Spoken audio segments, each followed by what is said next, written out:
সুপ্রিয় দর্শক, আসসালামু আলাইকুম। আপনাদের সবাইকে স্বাগত জানাচ্ছি এখনকার আলোচনা। আপনাদের সঙ্গে আছি আমি সিরাজুল ইসলাম। দর্শক, 24 ঘন্টার ভেতরে ইরান এবং আমেরিকার মধ্যে চুক্তি হতে পারে জানিয়েছেন পাকিস্তানের প্রধানমন্ত্রী শাহবাজ শরীফ। এদিকে ইরানের সর্বোচ্চ নেতা শহীদ আয়াতুল্লাহ আলী খামেনির নামাজে জানাজা এবং দাফন অনুষ্ঠানের সময়সূচি ঘোষণা করা হয়েছে। এতদিন ইরানের সর্বোচ্চ নেতার জানাজা, দাফন এবং আদৌ তিনি শহীদ হয়েছেন কিনা এ সমস্ত বিষয় নিয়ে যে বিতর্ক ছিল, সন্দেহ, দ্বন্দ্ব এবং সংশয় ছিল, সেগুলোর অবসান হতে যাচ্ছে। এদিকে সংযুক্ত আরব আমিরাত ইরানকে 10 বিলিয়ন থেকে 20 বিলিয়ন ডলার দিতে রাজি হয়েছে। বার্তা সংস্থা রয়টার্স খবর দিচ্ছে যে এই পরিমাণ অর্থ সংযুক্ত আরব আমিরাত ইরানকে দিতে রাজি হয়েছে, তার বিনিময়ে শান্তি থাকতে হবে, অর্থাৎ ইরান আরব আমিরাতে আর হামলা করবে না। এই সমস্ত বিষয় নিয়ে এখনকার ভিডিওতে বিস্তারিত আলোচনা করব। আশা করি আপনাদের আলোচনা ভালো লাগবে। আর যদি ভালো লাগে তাহলে আলোচনার শেষ পর্যন্ত থাকবেন, ভিডিওটি লাইক, কমেন্ট, শেয়ার করবেন এবং চ্যানেলটি সাবস্ক্রাইব করে সাথেই থাকবেন। দর্শক, চলুন বিস্তারিত আলোচনায় চলে যাই। প্রথমেই আলোচনা করি, পাকিস্তানের প্রধানমন্ত্রী শাহবাজ শরীফ একদম সুস্পষ্ট করে জানিয়েছেন, তিনি এক্স পোস্টে জানিয়েছেন আগামী 24 ঘন্টার ভেতরে ইরান এবং আমেরিকার মধ্যে চুক্তি সই হতে পারে। তিনি বলেছেন পারে না, সই হবে। তো আমি সেই জায়গায় একটু ম্যানেজ করে বললাম পারে। যাই হোক, চুক্তি সই হওয়ার কথা তিনি জানিয়েছেন। ইরানের পক্ষ থেকেও একেবারে এইভাবে চূড়ান্তভাবে না বললেও ইরানের পররাষ্ট্রমন্ত্রী সাইয়েদ আব্বাস আরাকচি তিনি বলেছেন যে দুই পক্ষ একেবারে খুব ক্লোজ অবস্থায় আছে, চুক্তি সই হওয়ার যথেষ্ট সম্ভাবনা রয়েছে। তবে শেষ মুহূর্তে যে সমঝোতা হয়েছে তাতে কিছু পরিবর্তন হতেও পারে। এই ব্যাপারে তিনি বলেছেন যে চুক্তিতে কি কি থাকছে তা এখনই আমরা ডিসক্লোজ করব না, অর্থাৎ আমরা কাউকে জানাবো না। চুক্তি একেবারে চূড়ান্তভাবে অনুমোদন হওয়ার পর এই বিষয়গুলো জানানো হবে। তিনি অর্থাৎ আব্বাস আরাকচি আরও বলেছেন যে এই চুক্তি সই হওয়ার পরপরই ইরানের কিছু আটকে থাকা অর্থ ছাড় দেওয়া হবে, তারপরে ইরানের উপর থেকে নিষেধাজ্ঞা শিথিল করা হবে। হরমুজ প্রণালীতে যে আমেরিকার নৌ অবরোধ অর্থাৎ ব্লকেট সৃষ্টি করে রাখা হয়েছে সেটা উঠে যাবে। এরপরে ইরান তেল রপ্তানি শুরু করতে পারবে। এরকম বেশ কিছু ব্যাপার আছে। আর পরমাণু বিষয় নিয়ে এই আলোচনাটা হবে মূলত পরবর্তী ধাপে। আমি আগের ভিডিওতে বলেছি, এটা সবাই জানেন। তো এখানে পরমাণু কর্মসূচি কি হবে, ইউরেনিয়াম সমৃদ্ধকরণ যেটা আছে সেটা কি হবে, এ ব্যাপারে আমেরিকার দাবি হচ্ছে ইরানের পরমাণু কর্মসূচিতে লাগাম টানতে হবে। তারা তো দাবি করে যে বন্ধই করতে হবে, কিন্তু ইরান এখনো পর্যন্ত বলছে যে আমরা বন্ধ করব না, একটা মাত্রায় হয়তো আমরা চালু রাখবো, অর্থাৎ পরমাণু কর্মসূচি চালু থাকবে, সেখানে ইউরেনিয়াম এনরিচ হবে, হয়তো তার মাত্রা কম হবে।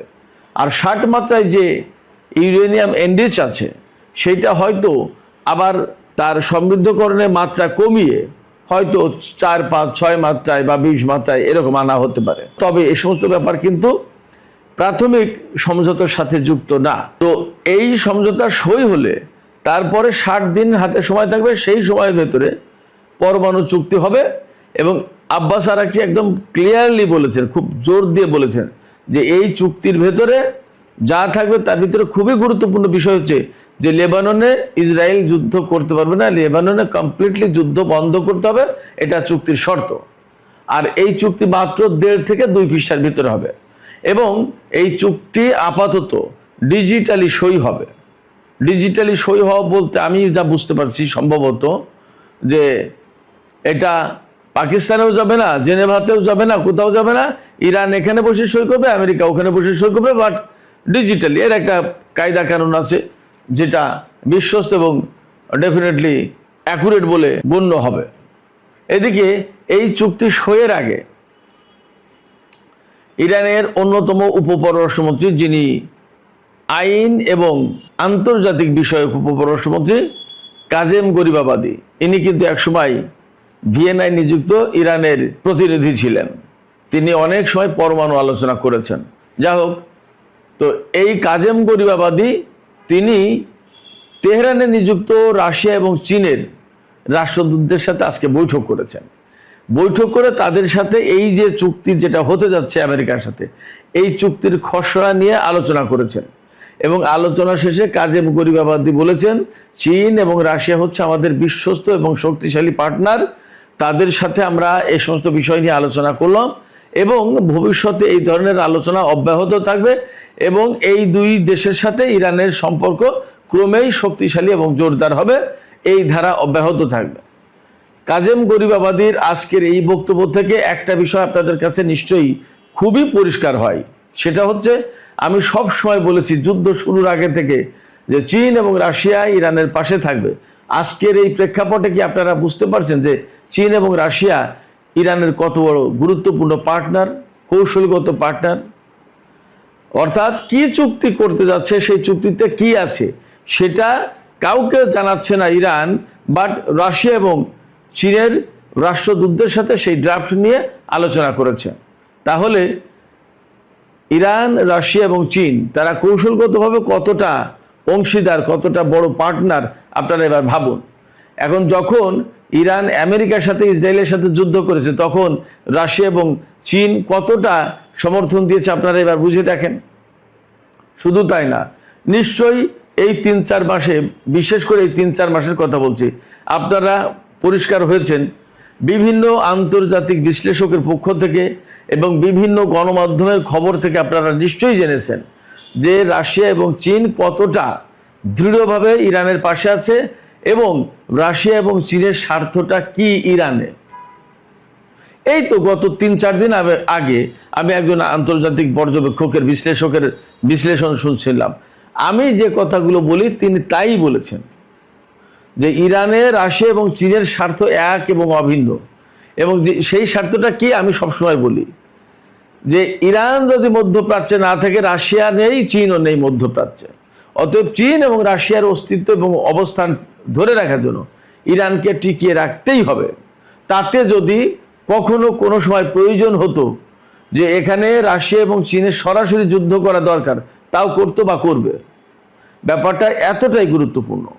যা হোক, আমরা আলোচনা করছিলাম ইরান আমেরিকার মধ্যকার সম্ভাব্য চুক্তির ব্যাপারে।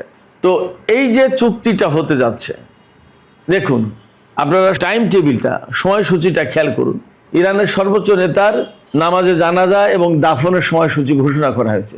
আগামী 4 এবং 5 জুলাই ইরানের সর্বোচ্চ নেতার প্রতি 2 দিন ব্যাপী তেহরানের মুসাল্লা মানে তেহরানের ঈদের নামাজ হয় যেখানে, সেই জায়গাটায় 2 দিন ব্যাপী শ্রদ্ধা জানানোর ব্যবস্থা রাখা হয়েছে। 6 তারিখে সর্বোচ্চ নেতার কফিন নিয়ে তেহরানে শোক মিছিল হবে। ইরানিদের এটা গুরুত্বপূর্ণ একটা ব্যাপার, এটা মহরম মাসের ভেতরেই পড়ছে।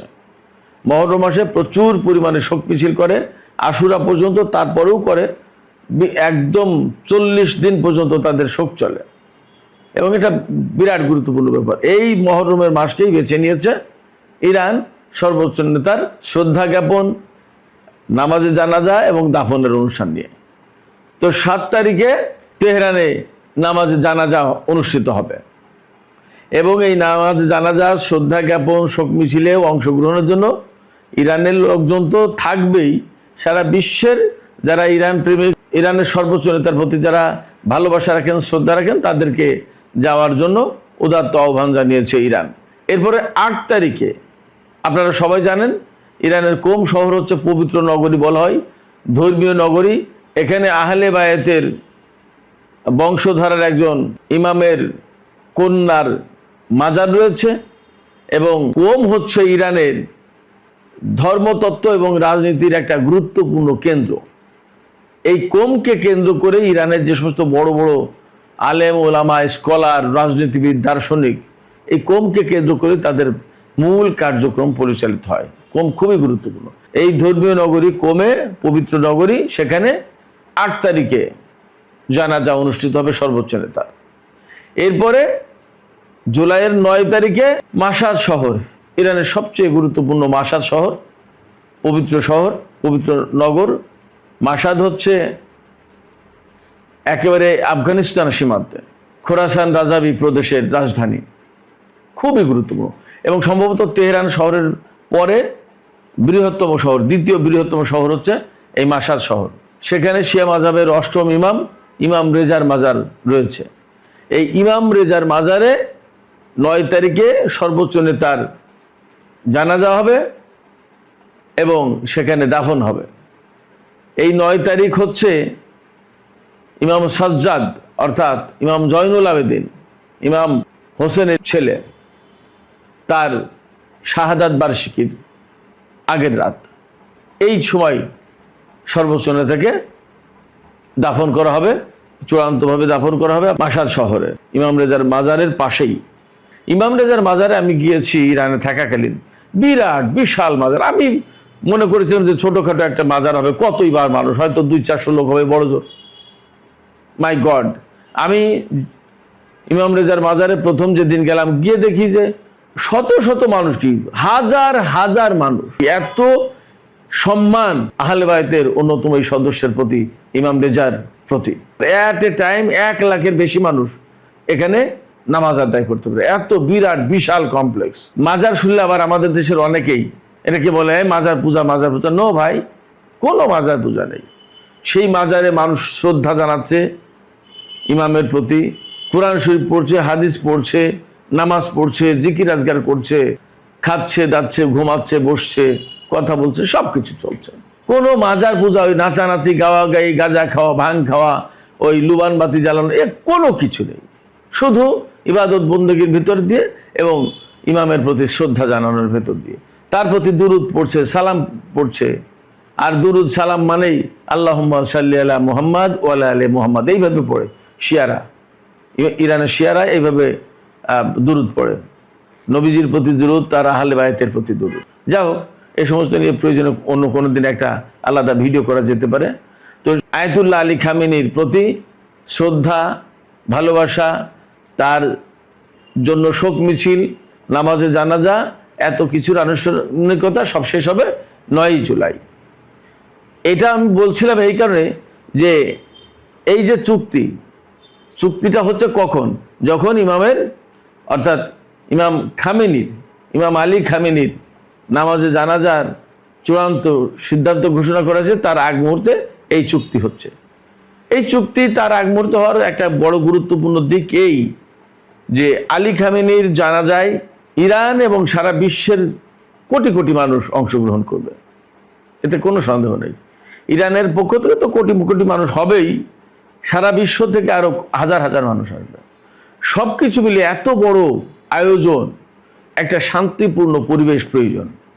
হয়তো সেই শান্তিপূর্ণ পরিবেশ নিশ্চিত করার জন্য একটা চুক্তি দরকার। সেই চুক্তিটা হয়ে যাচ্ছে, এরপরেই সাইয়েদ আলী খামেনির জানাজা, শোক মিছিল, দাফন সম্পন্ন হবে। তো এই যে চুক্তি হচ্ছে, এই চুক্তির ভেতরে কি কি পাবে ইরান, কি কি পাবে আমেরিকা, তার বিস্তারিত এখনো কিছু জানা যায়নি। আমি দুপুরের ভিডিওতে কিছু বলেছিলাম। তবে একটা কথা পরিষ্কার, যে কোনো চুক্তি হতে গেলে তো দুই পক্ষেরই একটা স্যাটিসফ্যাকশন লাগে। কিন্তু এই চুক্তিতে স্যাটিসফ্যাকশন যতটা কাজ করছে, তার চেয়ে অনেক বেশি কাজ করছে দুটো জিনিস। একটা হচ্ছে ইরানের কঠিন অবস্থান, শর্ত, কারণ ইরান এখন উইনিং সিচুয়েশনে, আপার হ্যান্ডে। তার কথা না শুনলে চুক্তি হবে না, আমেরিকা বিপদে পড়বে। এটা হলো একটা দিক। আর একটা দিক হচ্ছে যে চুক্তিটা অনেক বেশি প্রয়োজন ইরানের চেয়ে আমেরিকার, কারণ আমেরিকা এত সংকটে, বিশেষ করে ডোনাল্ড ট্রাম্প এবং তার প্রশাসন, সেক্ষেত্রে চুক্তিটা তার খুবই জরুরি। এই জন্য তার স্যাটিসফ্যাকশন হচ্ছে তার জরুরত পূরণ করা। বিশ্ববাসীর কাছে বা আমেরিকার জনগণের কাছে এখন দেখানো দরকার চুক্তি আমরা করেছি। পরমাণু চুক্তি এমন একটা অবস্থায় যাবে, সে দেখাতে চায়, ডোনাল্ড ট্রাম্প দেখাতে চায় যে আমি বারাক ওবামার চেয়ে ভালো একটা চুক্তি করেছি। কি হবে না হবে সেটা পরের গল্প। যাই হোক, আবার ইরানও মনে করছে যে এই মুহূর্তে যুদ্ধ না করে চুক্তির ভেতর দিয়ে যদি আমাদের অনেক কিছু অ্যাচিভ করা যায় তাহলে তাই ভালো। ইরানের পক্ষ থেকে আব্বাস আরাকচি একটা কথা পরিষ্কার করে বলেছেন, যদিও সবকিছু তিনি স্পষ্ট করেননি, প্রকাশ করেননি, তবে বলেছেন যে হরমুজ প্রণালী তার আগের অবস্থায় আর ফিরে যাবে না। এবং ইরানের পক্ষ থেকে বারবারই বলা হচ্ছে হরমুজ প্রণালীর ম্যানেজমেন্ট কিভাবে কি চলবে না চলবে, এটা ইরান এবং ওমান দেখবে, এবং এই ব্যাপারে ওমানের সাথে নিয়মিত কনসালটেশন হচ্ছে, পরামর্শ করা হচ্ছে। সেক্ষেত্রে এই চুক্তি আমরা আপাতত ধরে নিতে পারি যে মধ্যপ্রাচ্যে একটা শান্তির বার্তা ছড়িয়ে দেওয়ার ব্যবস্থা করছে, হবে। তবে আমি আবারও কয়েকটা জায়গায় প্রশ্ন তুলি যে ইরান চুক্তি করলো আমেরিকার সাথে, কিন্তু আমেরিকা এই চুক্তি পুরোপুরি মেনে চলবে কিনা, এটা যেমন প্রশ্ন থাকছে, তেমনি লেবাননের যুদ্ধবিরতি হওয়ার কথা পরিপূর্ণভাবে। শুধু লেবাননের না, আব্বাস আরেকটি জানিয়েছেন যে ইরান, লেবানন সহ এই অঞ্চলে যত জায়গায় যুদ্ধ হচ্ছে তার প্রত্যেকটা জায়গায় আমেরিকা এবং ইসরায়েল যুদ্ধ বন্ধ করতে বাধ্য এই চুক্তি অনুযায়ী। যদি তাই হয় তাহলে গাজা, ফিলিস্তিন একইভাবে চলে আসছে। প্রত্যেকটা জায়গায় ইরান এই চুক্তি ইমপ্লিমেন্ট করবে, কিন্তু আমেরিকা এবং ইসরায়েল ইমপ্লিমেন্ট করবে কিনা, যদি ইমপ্লিমেন্ট না করে তাহলে কিন্তু এই চুক্তি ভেঙে যাওয়ার সম্ভাবনা আছে। এবং চুক্তি ভেঙে গেলে কি হবে সে ব্যাপারে ইরানের পররাষ্ট্রমন্ত্রী একদম পরিষ্কার বক্তব্য দিয়েছেন। তিনি বলেছেন যে যদি আমেরিকা এবং ইসরায়েল এই চুক্তি না মানে তাহলে পাল্টা জবাব হিসেবে ইরানের যা করা উচিত ইরান তা করবে, তা করতে মোটেই দ্বিধাবোধ করবে না। তিনি সরাসরি বলেছেন যে আমেরিকা এবং ইসরায়েল যদি যুদ্ধ চায় তো তার জন্য একদম পরিপূর্ণভাবে ইরান সবসময় প্রস্তুত থাকবে, প্রস্তুত আছে। এই চুক্তি সই হওয়ার অর্থ দাঁড়াচ্ছে হরমুজ প্রণালীতে অনেকটা স্বাভাবিক অবস্থা ফিরে আসবে, অর্থাৎ জাহাজ চলাচল শুরু হবে, ইরানের উপর থেকে অনেকগুলো নিষেধাজ্ঞা চলে যাবে, ইরানের অর্থ ছাড় হবে, যুদ্ধ তো সবার আগে বন্ধ হচ্ছে। এরপরে আরও বৃহত্তর শান্তি প্রতিষ্ঠার জন্য পরমাণু বিষয় নিয়ে আলোচনা শুরু হবে এবং সেখানে হয়তো হরমুজ প্রণালীর বিষয়েও আরও কিছু আলোচনা হতে পারে। যা হোক, এই চুক্তির ব্যাপারে আমি যা বুঝতে পারছি সেটা হচ্ছে যে বেসিক্যালি এবং প্রধানত এখান থেকে সবচেয়ে বেশি লাভবান হবে ইরান, যার কারণে ইরান যুদ্ধের ময়দানে জবাব দিয়েছে। তবে চুক্তির ব্যাপারেও তারা আগ্রহী ছিল এই কারণে যে যদি আমাদের এই লাভ চলে আসে তাহলে মন্দ কি, যুদ্ধ তো করলামই, এবং আমেরিকাকে যে জবাব এবং যে মেসেজ দেওয়ার দরকার তা তো দিয়েছি। নট অনলি দ্যাট, সারা বিশ্বের কাছে পরিষ্কার মেসেজ দিয়েছে ইরান যে আমেরিকা এবং ইসরায়েলকে অ্যাট এ টাইম মোকাবেলা করতে পারে। তো অ্যাট এ টাইম যদি ইরান, ইসরায়েল এবং আমেরিকাকে মোকাবেলা করতে পারে এবং করে দেখিয়ে দিল, সেক্ষেত্রে ভবিষ্যতে ইরানের বিরুদ্ধে কোনো রকমের পদক্ষেপ নিতে গেলে, সামরিক পদক্ষেপ নিতে গেলে ইসরায়েল এবং আমেরিকাকে বারবার চিন্তা করতে হবে। শুধু তাই না, এই চুক্তি করে যখন হরমুজ প্রণালীর কন্ট্রোল ইরানের হাতে থাকবে এবং ইরানের পরমাণু কর্মসূচি কমপ্লিটলি বন্ধ না হবে, তার মানে দাঁড়াবে যে ইরান যুদ্ধেও বিজয়ী হয়েছে, কূটনীতিতেও বিজয়ী হয়েছে। এই যে বিজয়ী শক্তি, এই বিজয়ী শক্তি কিন্তু মধ্যপ্রাচ্যের একটা গুরুত্বপূর্ণ বড় শক্তি হয়ে যাবে, প্রধান শক্তি হবে, এবং এই ইরানই আন্তর্জাতিক অঙ্গনের একটা উল্লেখযোগ্য শক্তি হবে। ইরানকে মাইনাস করে অনেকের অনেক কিছু করার সুযোগ থাকবে না। ইরান তখন মেজর পার্টনার হয়ে যাবে ইন্টারন্যাশনাল অ্যাফেয়ার্সে। এটা যুদ্ধ এবং কূটনীতির ফলে হচ্ছে। আব্বাস আরাকচি জানিয়েছেন, আমরা যেমন কূটনীতির ময়দানে খুব সক্রিয় ছিলাম, তেমনি সামরিক বাহিনী যুদ্ধের ময়দানে সক্রিয় ছিল। যখন এই যুদ্ধ এবং কূটনীতির মাঝামাঝি চলতে হয়েছে তখন সামরিক বাহিনী ইরানের কূটনীতিবিদদের ব্যাপকভাবে সহযোগিতা করেছে, সমন্বয় করেছে, এবং তাদের সমন্বয় সহযোগিতার কারণে ইরানের এই কূটনীতিকে এগিয়ে নিয়ে যেতে সহজ হয়েছে। শুধু সহজ হয়নি, অনেকটা গাইডলাইনের কাজ করেছে। তার মানে সামরিক বাহিনী এখানে খুব গুরুত্বপূর্ণ রোল প্লে করেছে, এবং যুদ্ধের ময়দানে যদি খুব ভালো অবস্থানে না থাকতো ইরান, তাহলে ইরান এই কূটনৈতিক বিজয় অর্জন করতে পারতো না আমেরিকার কাছে। কারণ ইরানের সামরিক বাহিনী যখন আমেরিকাকে খুব শক্তভাবে চেপে ধরেছে, প্রচণ্ড শক্তিমত্তা নিয়ে জবাব দিয়েছে, তখন আমেরিকা ভয় পেয়ে গেছে এবং আমেরিকা বুঝতে পেরেছে যে ইরানের সামরিক বাহিনীকে পরাজিত করা যাবে না। ইরানে আমরা সামরিকভাবে যে লক্ষ্য অর্জন করতে চাই সেটা করা যাবে না, ফলে কূটনীতির পথে ফিরতে হবে। তখন ইরানের সামরিক বাহিনী কিন্তু হুট করে ইরানের কূটনীতিবিদদের বা আলোচকদের বলেনি যে আপনারা চলে যান, চুক্তি করেন, তা কিন্তু বলেনি। 14 দিন বা 2 সপ্তাহ যাবৎ আমেরিকার প্রস্তাব ইরানি কর্মকর্তারা দেখেইনি। কারণ কি? তখন তারা বলেছে যে আমরা আগে সামরিকভাবে কোণঠাসা করে দিই আমেরিকাকে, যখন সামরিকভাবে আরও বেশি কোণঠাসা করে দেব তখন আমেরিকা চুক্তির জন্য পাগল হয়ে যাবে, হাতে পায়ে ধরবে। এবং এই বুদ্ধি, এই পরামর্শ এবং এই অবস্থান ছিল ইরানের সামরিক বাহিনীর, যেটা বারবার ডোনাল্ড ট্রাম্প এবং আমেরিকার কর্মকর্তারা বলতেন যে ইরানের সামরিক বাহিনী ইরানের কূটনীতিকে নিয়ন্ত্রণ করছে।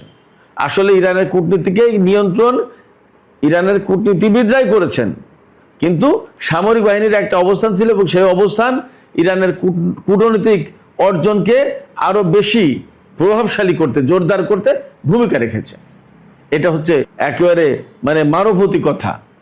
যাই হোক, ইরান এই অর্জনগুলো করেছে এবং করতে যাচ্ছে। এখন পরিস্থিতি দেখা যাক কি দাঁড়ায়। তবে আগামী 24 ঘন্টার ভেতরে যদি চুক্তিটা সই হয়ে যায়, তাহলে ডোনাল্ড ট্রাম্পের জন্য হাঁপ ছেড়ে বাঁচার কারণ হবে। কারণ হচ্ছে তিনি G7 শীর্ষ সম্মেলনে দেখাতে পারবেন যে ইরানের সাথে একটা চুক্তি হলো। বিশ্ব নেতাদেরকে তিনি একটা মেসেজ দিতে পারেন যে আমরা এই কাজটা করলাম, এখন বিশ্ব অর্থনীতির জন্য একটা স্বস্তির প্রশ্ন আসতে পারে। কিন্তু যত যাই করুক না কেন, এই চুক্তি, এই যুদ্ধ, সব জায়গায় আমি আপাতত আমেরিকার পরাজয় দেখছি। আপনারা কেমনভাবে দেখছেন জানাতে পারেন। যা হোক, আমরা এখন চলে যাচ্ছি সংযুক্ত আরব আমিরাত কিভাবে ইরানকে অর্থ ছাড় দিচ্ছে বা কত দিচ্ছে এবং বিষয়টা কি, আমরা সেই আলোচনায় চলে যাচ্ছি। সুপ্রিয় দর্শক, রয়টার্স থেকে শুরু করে অনেকগুলো গণমাধ্যমের খবরে এসেছে যে সংযুক্ত আরব আমিরাত শান্তির বিনিময়ে ইরানকে 10 থেকে 20 বিলিয়ন অর্থাৎ 1000 থেকে 2000 কোটি ডলার দিতে পারে। এখন রয়টার্সের খবরে কিন্তু একটা ফাঁক আছে।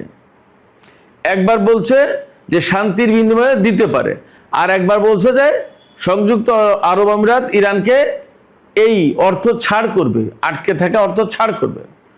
তো এখন আটকে থাকা অর্থ মানে কি? আটকে থাকা অর্থ মানে আমেরিকা নিষেধাজ্ঞা দিয়েছে, সেই কারণে ইরানের অর্থ আটকে ছিল, সেই অর্থ ছাড় করবে। কিন্তু সেই অর্থ ছাড় করার মালিক তো সংযুক্ত আরব আমিরাত না, সেইটা আমেরিকার বিনা অনুমতিতে তো করতে পারবে না, এবং সেটা ছাড় করার প্রশ্ন আমেরিকার, সংযুক্ত আরব আমিরাতের না। এটা গেল এক। আর যদি শান্তির বিনিময় হয়, তাহলে তো সংযুক্ত আরব আমিরাতে নিজের টাকা দিয়ে শান্তি কিনতে হবে ইরানের কাছ থেকে।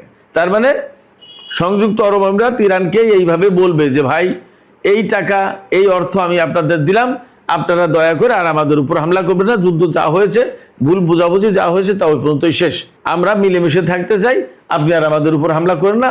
এই টাকা দিলাম, আপনার যে ক্ষয়ক্ষতি হয়েছে তার জন্য আমি এই টাকা দিলাম, এরকম একটা কথা থাকবে। কিন্তু আবার বলা হচ্ছে অর্থ ছাড় করবে। অর্থ ছাড় করার প্রশ্ন কি? এখানে একটা গ্যাপ আছে। তা সে অর্থ ছাড় করুক আর সংযুক্ত আরব আমিরাত অর্থের বিনিময়ে শান্তি কিনে নিয়ে ইরানের কাছ থেকে যাই করুক, একটা আলোচনা হচ্ছে। রয়টার্স অন্তত 4টা সূত্রের বরাদ দিয়ে এই খবর দিয়েছে। যদিও সংযুক্ত আরব আমিরাত এই খবর কোথাও কোথাও অস্বীকার করছে বা মন্তব্য করেনি, এইরকম কথাও আছে। বাট আমরা অপেক্ষা করতে পারি কি হচ্ছে। রয়টার্সের ওই খবরে বলা হয়েছে এরই মধ্যে সংযুক্ত আরব আমিরাত $3 বিলিয়ন ইরানকে দিয়েছে। আমি গত পরশু দিনের একটা ভিডিওতে কিন্তু বলেছিলাম সংযুক্ত আরব আমিরাত বিমানে করে, স্পেশাল একটা বিমানে করে $3 বিলিয়ন নগদ ডলার নিয়ে ইরানে পৌঁছে দিয়ে এসেছে। আমি কিন্তু বলেছিলাম, সেই কথাই রয়টার্স আজকে প্রকাশ করলো। যা হোক, দেখা যাক কি হয়। তবে সংযুক্ত আরব আমিরাতের সাথে ইরানের যদি বোঝাপড়া হয়, তাহলে আমরা ধরে নেব আঞ্চলিক একটা বৃহত্তর শান্তি এবং স্থিতিশীলতা প্রতিষ্ঠা হবে। এখানে সবচেয়ে গুরুত্বপূর্ণ যে দিক, সেটা হচ্ছে এই যে 40 দিনের যে যুদ্ধটা হলো ইরান, ইসরায়েল এবং আমেরিকার ভেতরে, এই যুদ্ধে সংযুক্ত আরব আমিরাত ইরানের বিরুদ্ধে সক্রিয়ভাবে অংশগ্রহণ করেছিল এবং সংযুক্ত আরব আমিরাত ইরানের উপর অনেকগুলো হামলা চালিয়েছিল এবং অনেক ক্ষয়ক্ষতি হয়েছে তাতে। সেই জায়গায় যদি সংযুক্ত আরব আমিরাত ইরানকে এই অর্থ দিয়ে শান্তি কিনে নেওয়ার চেষ্টা করে, তার মানে দাঁড়াচ্ছে এই সংযুক্ত আরব আমিরাত আমেরিকা এবং ইসরায়েলের উপর আর ভরসা রাখতে পারছে না। আমিরাতও সৌদি আরব, কাতার এদের মতো বুঝে গেছে যে ইসরায়েল এবং আমেরিকা তাকে নিরাপত্তা দিতে পারবে না। এই অঞ্চলে নিরাপত্তার সাথে আরাম আয়েশে এবং স্থিতিশীল অবস্থায় যদি ব্যবসা বাণিজ্য করতে হয়, টিকে থাকতে হয়, তাহলে ইরানের সাথেই মিলেমিশে থাকতে হবে, তার সাথে শান্তি চুক্তি করতে হবে। হয়তো এইরকম একটা জায়গা থেকে এই অর্থ দেওয়ার ব্যাপারে হয়তো একটা দফা রফা হয়েছে, একটা আপোষ রফা হয়েছে, দেখা যাক কি দাঁড়ায়। তবে এটা ঠিক যে এই যে যুদ্ধ, এই যুদ্ধের আগে কিন্তু ইরানের সাথে আমেরিকার কূটনৈতিক আলোচনা চলছিল, কিন্তু হঠাৎ করে আমেরিকা ইরানের উপর যুদ্ধ চাপিয়ে দিয়ে প্রকৃতপক্ষে তারই ক্ষতি করেছে, ইসরায়েলের ক্ষতি করেছে এবং মধ্যপ্রাচ্যে টোটাল ভূ রাজনীতি, সামরিক, অর্থনীতি, সমস্ত সব কিছুর সমীকরণ পাল্টে দিয়েছে। এতে আলটিমেটলি লাভবান হয়েছে ইরান। ইরানকে যা আরও বহু বছর পরে হয়তো অর্জন করতে হতো, সেটা সহজেই এখন অর্জিত হয়ে গেল এবং মধ্যপ্রাচ্যে ইরান যে প্রধান শক্তি একদম পরিষ্কারভাবে প্রমাণিত হয়ে গেল, প্রতিষ্ঠিত হয়ে গেল। সেক্ষেত্রে উপসাগরীয় দেশগুলো এখন ইরানের সাথে শত্রুতা করতে গেলে অন্তত 10 বার ভেবে তারপরে করবে। এবং আমি নিশ্চিত যে এই আমেরিকার সাথে যখন ইরানের একটা চুক্তি হয়ে যাবে, স্থিতিশীল অবস্থা হবে, তখন এখানে চীন এবং রাশিয়ার আরও অনেক বেশি প্রভাব বেড়ে যাবে। এই প্রভাবটাই আন্তর্জাতিক অঙ্গনেই ছড়িয়ে পড়বে এবং সেটাই হবে এককেন্দ্রিক বিশ্ব ব্যবস্থা থেকে বহুকেন্দ্রিক বিশ্ব ব্যবস্থার দিকে উত্তরণের পথ এবং পদক্ষেপ। সুপ্রিয় দর্শক, এখনকার আলোচনা এখানে শেষ করতে চাইছি। আলোচনা শেষের আগে আমি আপনাদের কাছে জানতে চাই, আপনাদের মতামত শুনতে চাই যে এই যে চুক্তি হতে যাচ্ছে, আসলে এখনো কি আপনাদের কাছে মনে হয় এই চুক্তি হওয়ার ব্যাপারে কোনো রকমের অনিশ্চয়তা আছে? আর যদি চুক্তি হয় তাহলে আপনাদের মতে কে লাভবান হতে যাচ্ছে? আপনাদের মতামত জানিয়ে কমেন্টে লিখতে পারেন। আর ভিডিওটি ভালো লাগলে আবারও বলি, লাইক, কমেন্ট, শেয়ার করবেন এবং চ্যানেলটি সাবস্ক্রাইব করে সাথেই থাকবেন প্লিজ। দর্শক, আজকের আলোচনা এখানেই শেষ করছি। আপনারা সবাই অনেক অনেক ভালো থাকুন। আল্লাহ হাফেজ।